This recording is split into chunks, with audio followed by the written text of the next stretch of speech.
তোমাদের সবাইকে ওয়েলকাম আরো একবার লাইব্রেরি লিভিং এ। আজকের বিষয় হচ্ছে আমাদের জীবনের উদ্দেশ্য কি? আমরা তো সবাই পৃথিবীতে এসেছি।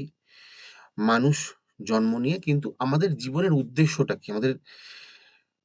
আমরা যারা ব্যবসা করি, যারা চাকরি করি, যারা স্টুডেন্ট, যারা গৃহবধূ কিংবা যে প্রফেশনে আছে কিংবা বাচ্চারা, একদম বাচ্চা কিংবা যারা বয়স্করা, অনেক সময় আমরা গতানুগতিক লাইফে চলি এবং গতানুগতিক লাইফে চলার পরে আমরা একটা সময় বয়স্ক হয়ে যাই। কিন্তু আমরা যখন সেই সময় অনেকে আছে আফসোস করে যে জীবনে কিছুই করতে পারলাম না।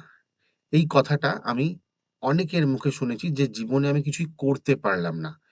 জীবনে করতে পারলাম না বলতে সে হয়তো যেটা করেছে, সে যেটাই করুক, সে চাকরি করুক, ব্যবসা করুক, সে যেটাই করুক, সে জীবনে যেটা করেছে সে মানসিক শান্তি পায়নি বা সাংসারিক শান্তি পায়নি।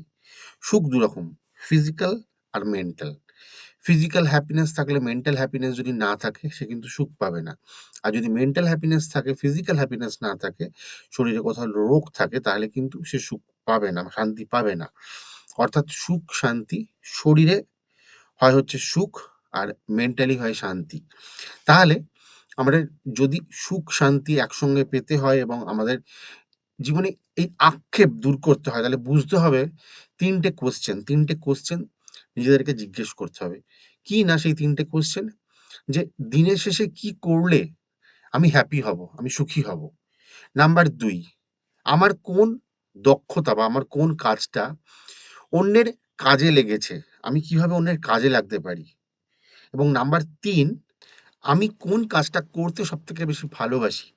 মেবি আমি হয়তো যেটা করছি, যে চাকরিটা করছি, সেই চাকরিটা আমি করছি মন থেকে, আমার ঠিক সেটা বেশি ভালো লাগে না। অর্থাৎ আমার প্যাশনটা কোন দিকে?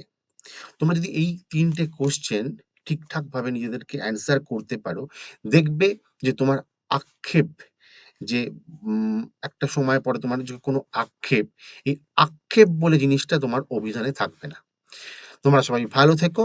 দেখা হচ্ছে তোমাদের সঙ্গে পরবর্তী ভিডিওতে এবং এই চ্যানেলটা অবশ্যই সাবস্ক্রাইব করো, ভিডিওটা লাইক করো, কমেন্ট করতে কিন্তু ভুলো না।